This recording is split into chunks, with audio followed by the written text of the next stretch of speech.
sure where I am, where I want to be. You have the opportunity to get paid to train and then enter a new career field.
touch on. You don't need that.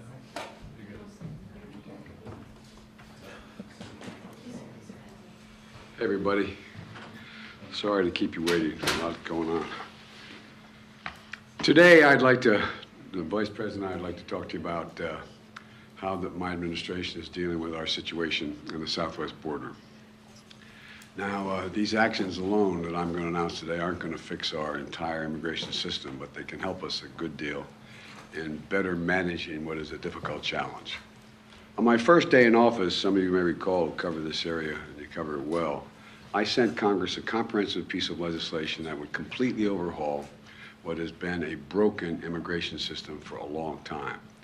Cracking down on illegal immigration, strengthening legal immigration, and protecting dreamers, those who with temporary protective status, and farm workers, who all are part of the fabric of our nation.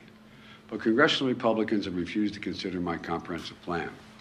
And they rejected my recent request for an additional $3.5 billion to secure the border and funds for 2,000 new asylum personnel, another asylum officers and personnel, and 100 new immigration judges, so people don't have to wait years to get their claims adjudicated, which they have a right to make a claim legally. And the failure to pass and fund this comprehensive plan has increased the challenges that we're seeing at our southwest border. No one knows this better than the Vice President. And to truly understand what's happening there, it's important to step back and see the bigger picture here.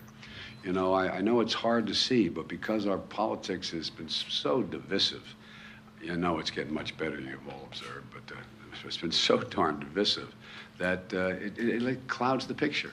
I mean, it clouds the picture. But let me explain what I'm going to do, and as clearly and plainly as I can. I know it's a complicated issue. I don't want to pretend there's anything easy about it. People come to America for a whole lot of different reasons, to seek new opportunity in what is the strongest economy in the world. Can't blame them wanting to do it. They flee oppression, you know, to the freest nation in the world. They chase their own American dream in the greatest nation in the world. And the story of America is the story of so many of your families, including mine, going back to the mid-1800s from Ireland.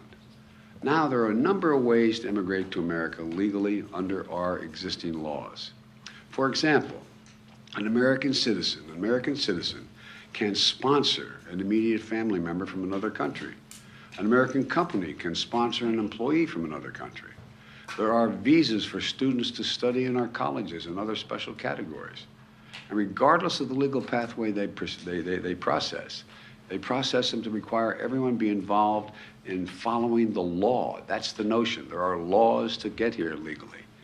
That includes another legal way for someone to come to America by seeking asylum because they're fleeing persecution, like a lot of our ancestors did as well. And for many people, that's what's happening at our southwest border now. Over the past several years, thousands of people have been fleeing from Central and South America and the Caribbean countries ruled by oppressive dictators, including Cuba, Nicaragua, Venezuela, and escaping gang violence, which has the same impact, in Haiti. Currently, these four countries account for most of the people traveling into Mexico to start a new life by getting to the American border and trying to cross. But instead of safe and orderly process at the border, we have a patchwork system that simply doesn't work as it should. We don't have enough asylum officers or personnel to determine whether people qualify for asylum. There's a standard by which you have to meet. We don't have enough immigration judges, to adjudicate the claims of immigrants. In fact, the previous administration used a rule called Title 42 to deal with the pandemic. To rapidly expel people who crossed the border. It was designed to deal with the pandemic, but it's used as a means to expel people at the border. People turned away under Title 42, and they're not barred from trying to come back. They've been turned away. They go back. They try again. They try again. Well, you know, they can and they do try to re-enter the United States again and again, which makes the problem at the border even worse. And under the United States Supreme Court decision, a case on Title 42 later this year, my administration will make a decision, finally, what to do about Title 42. In the meantime, my administration will continue to use that authority as the Supreme Court has required. And until Congress passes the funds, a comprehensive immigration plan to fix the system completely, my administration is going to work to make things better at the border using the tools that we have available to us now. Today, my administration is taking several steps to stiffen enforcement for those who try to come without a legal right to stay, and to put in place a faster process, I emphasize a faster process, to decide a claim of asylum. Someone says, I'm coming because I'm escaping oppression. Well, there's got to be a way to determine that much quicker for people who are credibly seeking protection from persecution. Secretary of Homeland Security Mayorkas will detail these actions very shortly after I finish at Homeland Security. But here's one significant step we're taking. Over the summer, we saw a huge spike in the number of Venezuelans traveling through Mexico and attempting to enter the United States without going through our legal processes. We responded by using and ensuring that there are two safe and lawful ways for someone leaving the country to come to America. That was one of the reasons you were proposing. First, if they're seeking asylum, they can use an app on their cell phone called CBP1, O-N-E, CBP1, O-N-E. That's to spell it out, not the number one. To schedule an appointment at a port of entry and make their asylum claim there without crossing the border unlawfully and have a decision determined by an asylum officer, do they qualify? Second, in October, we worked with the Mexican government to launch a new parole program. There's another program called, you all know it, but the public may not, called the parole program that immediately showed results by reducing the number of people crossing the border unlawfully. The way this parole program works, one must have a lawful sponsor here in the United States who agrees to sponsor you to get here. Then, that person has to undergo rigorous background checks and apply from outside the United States and not cross the border illegally in the meantime. If they apply and their application is approved, they can use the same app, the CBP1 app, to present at a port of entry and be able to work in the United States legally for 2 years. That's the process. But if their application is denied, or if they attempt to cross into the United States unlawfully, they'll be returned back to Mexico and will not be eligible for this program after that. So if they're making the program available, if they apply and they do it properly, fine. If they don't apply and they try to come through, they're not going to have an opportunity to deal with the program. This new process is orderly, it's safe, and it's humane. And it works. Since we created the new program, the number of Venezuelans trying to enter America without going through a legal process has dropped dramatically from about 1,100 per day to less than 250 per day on average. That's several hundred people on average every single day who are not crossing into America illegally. Today, I'm announcing that my administration is going to expand the parole program for people not only from Venezuela, but from Cuba, Nicaragua, and Haiti. Again, these four countries, Venezuela, Cuba, Nicaragua, and Haiti, these four countries account for most of the people now traveling into Mexico to try to start a new life by crossing the border into the United States of America on the southwest border. We anticipate this action is going to substantially reduce the number of people attempting to cross our southwest border without going through a legal process. In fact, today, I'm announcing that Mexico has agreed to allow to return up to 30,000 persons per month who try, get caught, and get sent back from those four countries, or apprehended while attempting to unlawfully cross the border, the southwest border. My message is this: if you're trying to leave Cuba, Nicaragua, or Haiti, or have agreed to begin a journey to America, do not just show up at the border. Stay where you are and apply legally from there. Starting today, if you don't apply through the legal process, you will not be eligible for this new parole program. Let me reiterate. You need a lawful sponsor in the United States of America, number one, and you need to undergo a rigorous background check Number 2, if your application is approved and you show up at a U.S. airport or when and where directed, excuse me, you have access. But if your application is denied or you attempt to cross into the United States unlawfully, you will not be allowed to enter. Look, we should all recognize that as long as America is the land of freedom and opportunity, people are going to try to come here. And that's what many of our ancestors did. And it's no surprise that it's happening again today. We can't stop people from making the journey, but we can require them to come here, that they come here in an orderly way under U.S. law. And let me say it again. The actions we're announcing today will make things better, but will not fix the border problem completely. There's more that has to be done. I laid that out in the first week I was here. That work will not be done unless and until the Congress enacts and funds a more comprehensive immigration plan that I proposed on day one. Until Congress has acted, I can act where I have legal capacity to do so.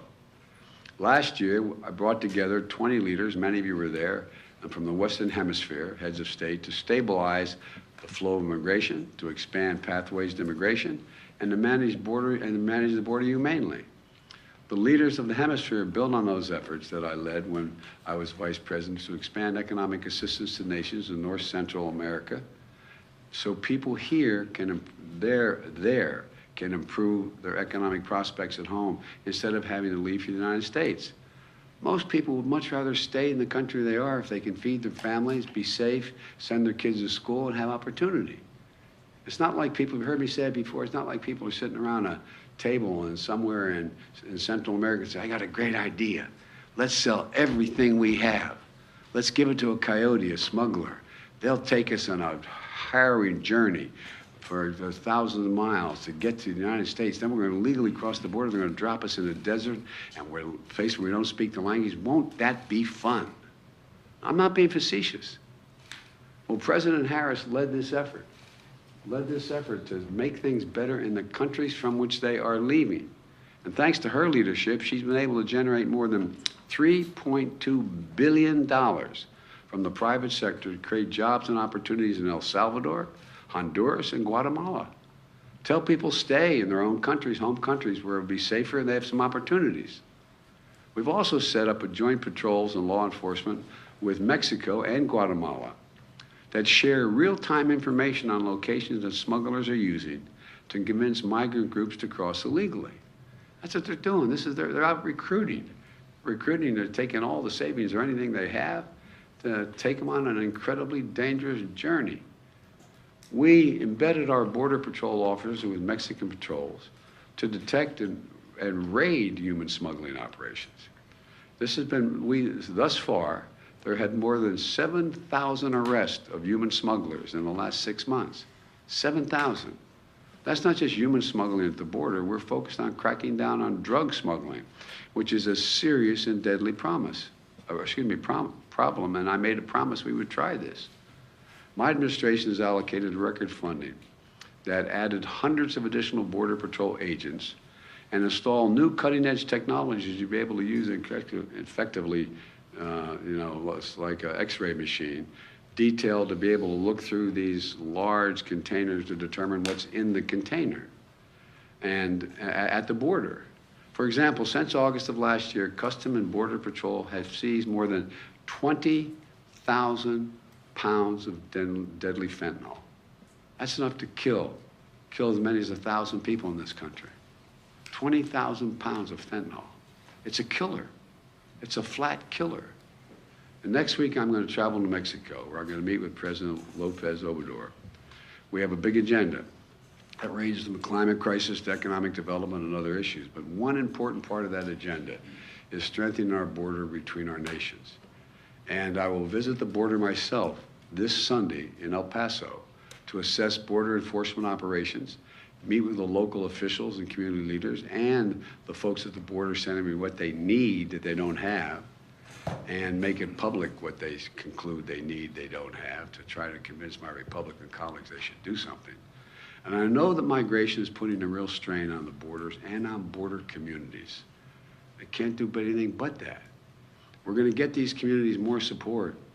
And I want to thank all the nonprofits, the faith groups, the community leaders, and other volunteers who will make sure that vulnerable immigrants have what they need to survive, whether it's food, warm clothing, shelter, medical care, right after their arrival. These religious and civic groups represent our nation's generosity, the best of our country, and they really do. They really do.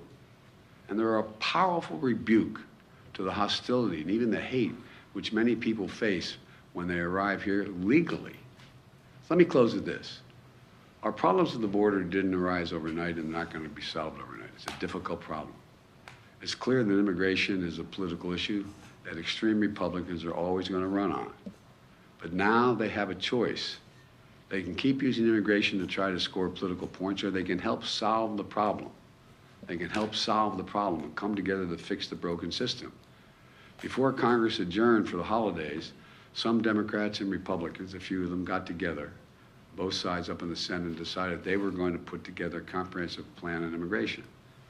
But the Republican leadership and other Republicans, I don't know who exactly who did it, rebuked it and rejected it out of hand. It broke up, just like they rejected my plan 2 years ago, just like they rejected my recent request for an additional $3.5 billion to secure and manage the border with more holding facilities, better transportation, additional funding for 2,000 new asylum officers and personnel, 100 new immigration judges to more rapidly adjudicate for people when they come here, and how much, and so much more. Think about it. I mean, if this were something, if we had to have 100 more immigration officers to see to it that we're able to import something we needed very badly, it wouldn't take very much time to get it, would it? It'd be real done. Or conversely, if there are criminal gangs coming into the nation, or but when it comes to immigration, it seems like it's a better issue for them than trying to solve it.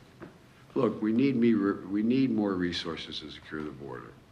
Yet again, extreme Republicans have said no. Many Republicans agree we should do something. But it's time to stop listening to their inflammatory talk. It's time to look at their record. As I've always done when I'll sit down with anyone who in good faith wants to fix our broken immigration system. And it's hard. It's hard on the best of circumstances. But if the most extreme Republicans continue to demagogue this issue and reject solutions, I'm left with only one choice: to act on my own, do as much as I can on my own to try to change the atmosphere. Immigration reform used to be a bipartisan issue. We can make it that way again.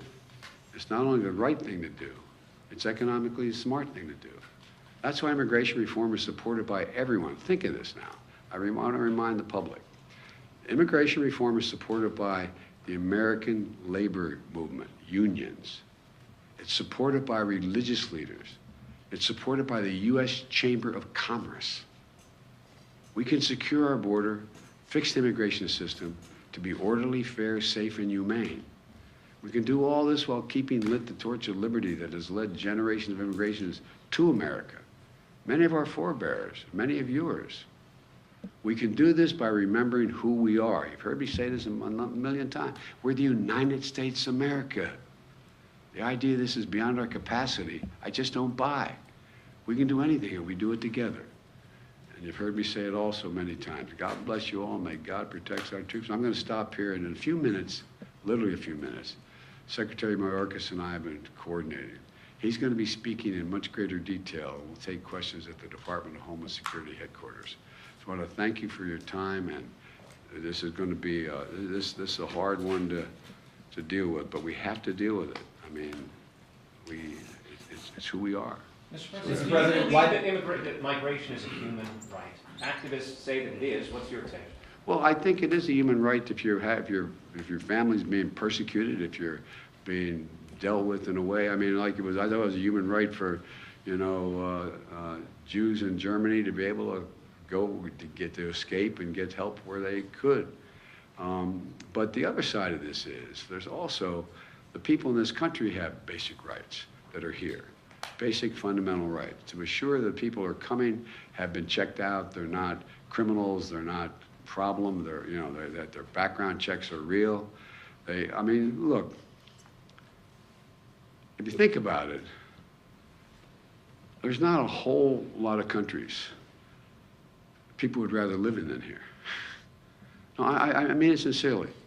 I think about this, and I think this is sometimes the team looks at me like maybe I'm out of my mind here, but all kidding aside, if you just said tomorrow, all right, for the next year you can move to any country you want without any questions, how many people do you think are going to leave the United States?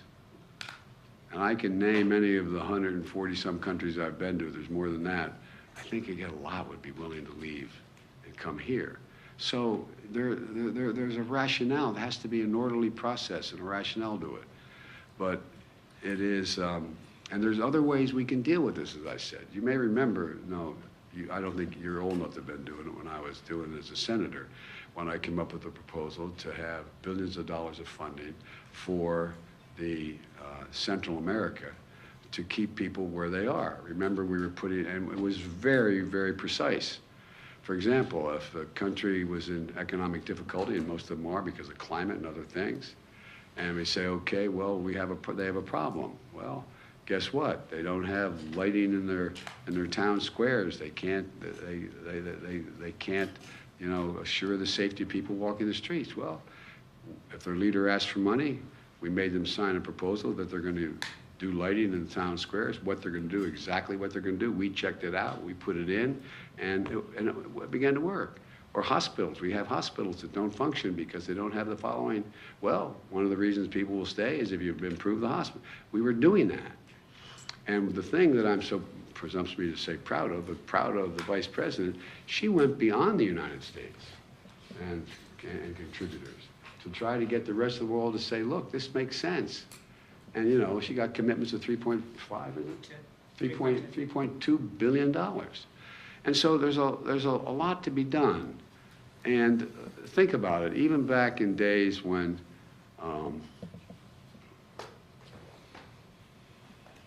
it's so easy to demagogue this issue. It's so easy to demagogue it. And you hear, a number of our friends, the MAGA Republicans, talking about, they don't even want me speaking English anymore. They want me speaking da-da-da. They're gonna take over my community, my name, they, whoever they are at the time. Well, that's what a lot of folks went through when they got here, going all the way back to the 1800s. It's not new. It's part of it's human nature and fear, but there's got to be an orderly way.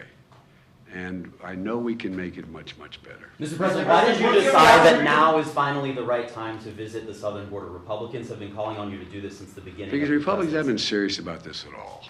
Come on. They haven't been serious about this at all. I wanted to make sure that I knew what the outcome, at least the near outcome, was on Title 42 before I went down. We don't have that yet, so I had to operate. I don't like Title 42. But it's the law now. I have to operate within it. My prediction is, it's nothing particularly insightful about this, Title 42 is going to go away before the end of the year in terms of the Supreme Court, my prediction. And then we're going to have to use Title 8. 8, right? Am I right? Yeah, Title 8. 8, 9. And which we can implement what we're doing here plus some other things. But so I wanted to make sure there was a rational way in which we could begin to announce it. But I couldn't wait once the Supreme Court ruled that they're not going to make the final decision on Title 42 for some time, for another, who knows, probably not till June, in that range. Oh, I don't know that for a fact, to be able to lay this out. But look, my Arcus is waiting to impress you all. All kidding aside. Are you concerned about the effect that requiring airline tickets could prejudice or sort of lean it toward wealthier migrants and yes. make it harder for poorer migrants? Yeah, but there's also ways to get to ports of entry along the border as well. I'm sorry. Okay. So the ceasefire proposed by President Putin in Ukraine for the Orthodox Christmas on January 6th, 7th, have you heard about that? Do you have a reaction to whether it's... I'm reluctant to respond to anything Putin says. I found it interesting. He was ready to bomb hospitals and nurseries and churches, and with the on the 25th and New Year's, and I mean, you know, I think he's trying to find some oxygen. Thank you so Sir, far. are you still monitoring? Are you still monitoring the speaker's race? Are you still watching the speaker's race? I'm following with great, how can I say it? Attention. Attention. Have you decided? Thank you very much. Thank you.